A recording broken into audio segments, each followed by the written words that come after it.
Today, I'm going to explain a German satirical comedy film called Look Who's Back. Spoilers ahead.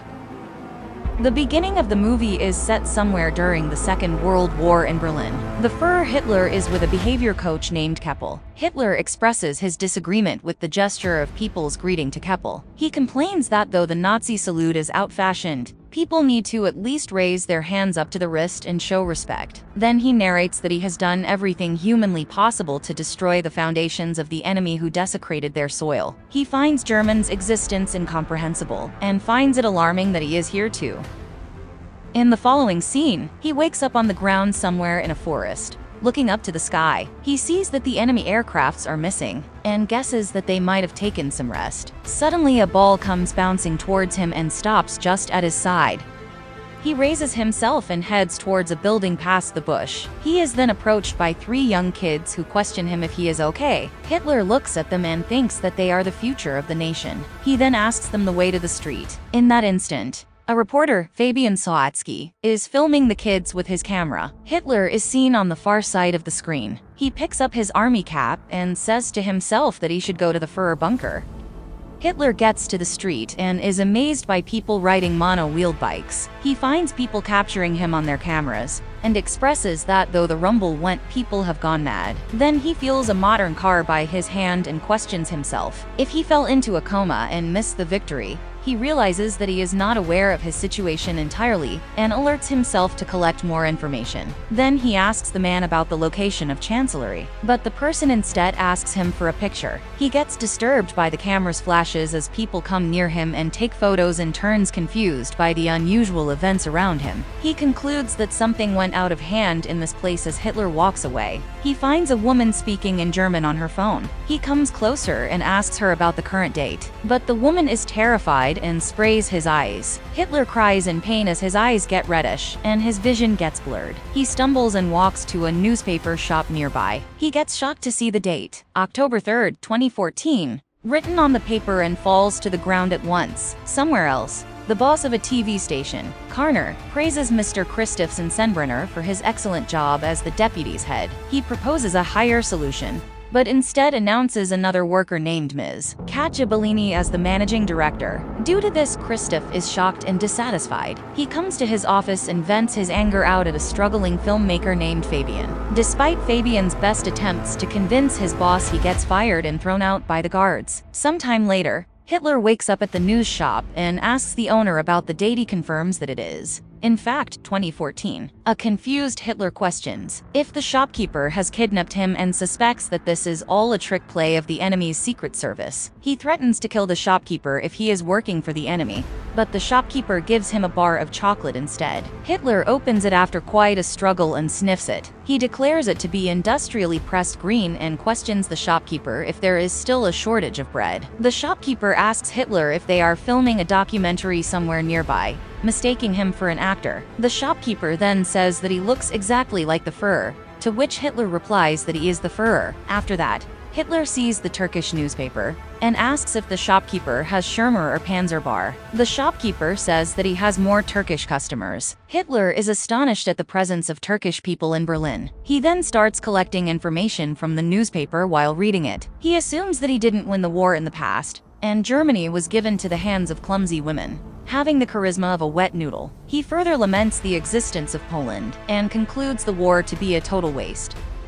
Meanwhile, Fabian looks upon his video reporting about soccer and sobs, sad at the fact that he was fired. Don't worry, Fabian, in a couple of years you can get a job on YouTube. His mother calms him and asks him to pause the video. Noticing Hitler behind, Fabian is amused at the discovery of a person who looks so similar to Hitler. Back in the shop, the shopkeeper asks Hitler to keep the newspaper aside and stand outside. Hitler grudges at being asked to work. The shopkeeper suggests Hitler clean his clothes for they stink. He then goes to a laundry place and asks them to clean his uniform. Hitler asks if they have another uniform since he cannot walk away naked.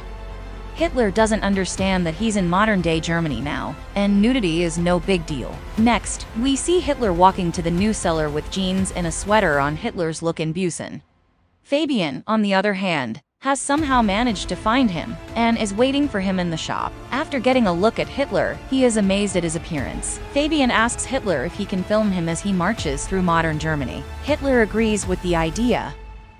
Fabian takes up some cash and a car from his mother and begins his journey with Hitler. The two end up in a hotel where Hitler gets amused at seeing the television. He then decides to talk about politics in Fabian's presentation. He goes to places asking people regarding their views on politics. After the interviews, he finds that there was minimal impact of democracy upon people during his absence. He inspects discontent and suppressed anger in people, which reminds him of the 1930s, when people had similar views, but lacked the term political disenchantment. People tell Hitler about the problem of immigrants in the country, making Hitler push his idea that mixing the races doesn't work. Later, Fabian asks Hitler the source of his unique mustache. Hitler replies that he cut his mustache to a shape that fits a gas mask. A while later, the two end up on a farm where Hitler gets bit by a dog. He is enraged and shoots at the animal. Fabian scolds him and seizes the gun. As the tour goes on, Fabian eventually runs out of cash, but he thinks of a plan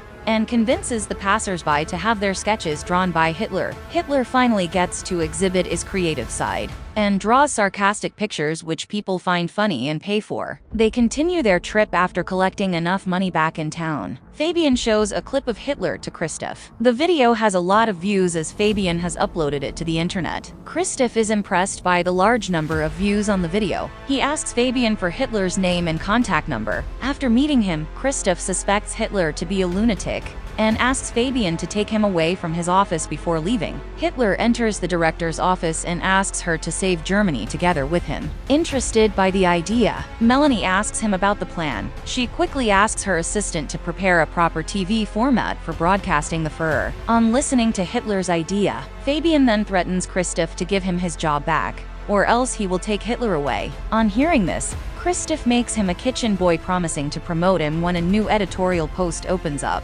Kitchen boy is better than an internship, I guess. Sometime later, Hitler is given a table at the TV studio. Christoph calls Kromer to help Hitler with computer use. Hitler recalls the computers of his days and labels the invention to be one of the greatest.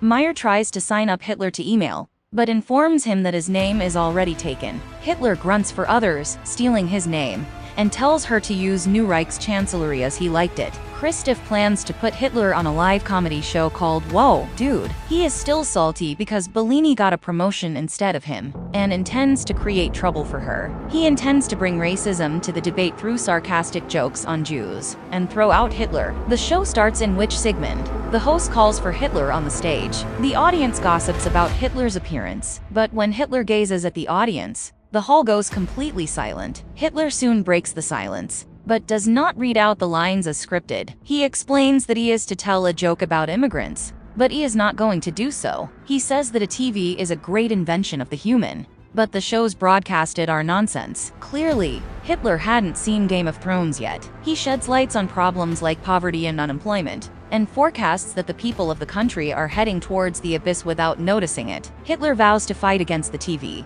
not only up to the broadcast of the abyss, but also until he succeeds in overcoming them. Everyone likes the idea and claps for him. Seeing Hitler's popularity, the host Vith Sigmund gets envious. Bellini asks Christoph to broadcast Hitler in every show. Christoph is distressed because of the failure of his plan. In the following scene, we see Hitler give interviews on numerous TV shows and share that his motive is to make Germany great again. Wow, this movie was ahead of its time. His popularity grows immensely, and he meets several people and party leaders. He starts charming them all by sharing his ideas. One day, Hitler and Fabian visit NPD headquarters in Berlin. He calls for off being the federal chairman of NPD and asks him what his cause has achieved so far.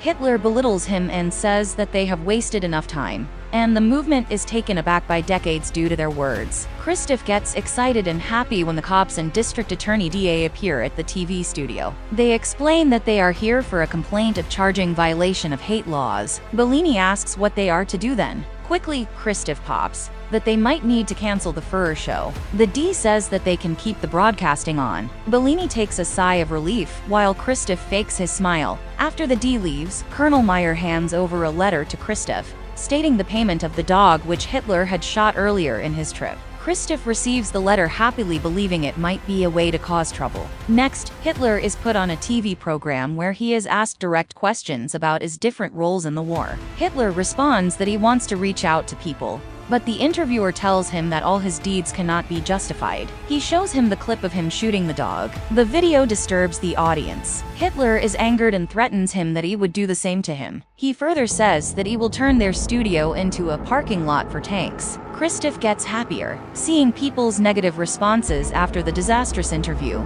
Bellini is fired, and Christoph is appointed as the new manager. After that, Hitler goes to Fabian's house and starts living with him. He expresses amusement at the path taken by destiny and starts to write his second book. The book soon hits the market. 3 months later, at the TV studio, everyone sits in a meeting where the massive loss that the company has gone through is discussed. Christoph believes that with segments show will put them back on track, but one employee informs him that he has quit his job. Christoph gets tense and mad at the selected employees for losing the show. One of the staff suggests getting Hitler back, which interests Christoph. He looks for Hitler again and offers Fabian that he will invest $1 million in the film that Fabian and Hitler are shooting, if in return they let them broadcast the movie on their TV station. Hitler and Fabian come to Colonel Meyer's house, where Colonel Meyer's grandmother identifies Hitler. She claims that Hitler gassed all the people up and killed them. She calls him a criminal and shouts at him to get out in the car. Hitler shares that he is surprised at Colonel Meyer being a Jew. He starts to belittle Jews, calling them less of humans. Fabian gets disappointed. Hitler's actions and his words. Back in the set,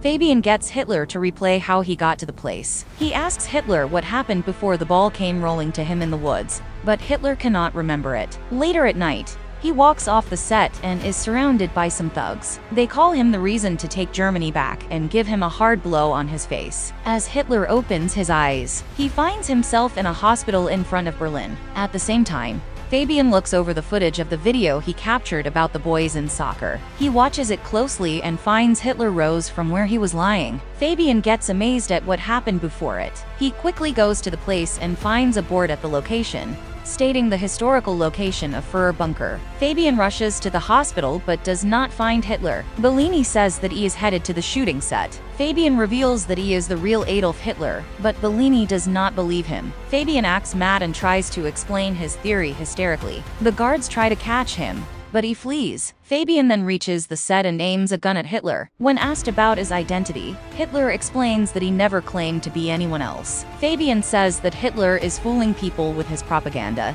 to which Hitler replies that people elected a leader who shared his whole idea openly in 1933. Fabian takes Hitler to the top of a building with his gun. He corners Hitler and declares him to be a monster. Hitler in turn claps back, saying that ordinary people elected an extraordinary man and entrusted the fate of the country to him.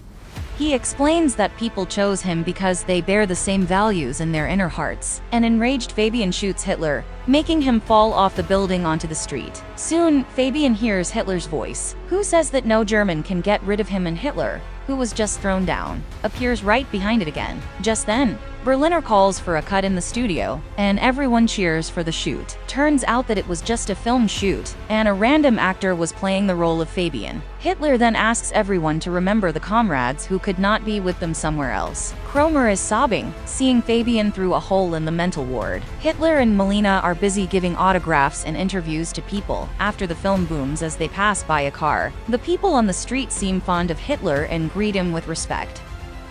Subscribe for more videos like this, turn on notifications and leave a like to help the channel out. Thank you for watching.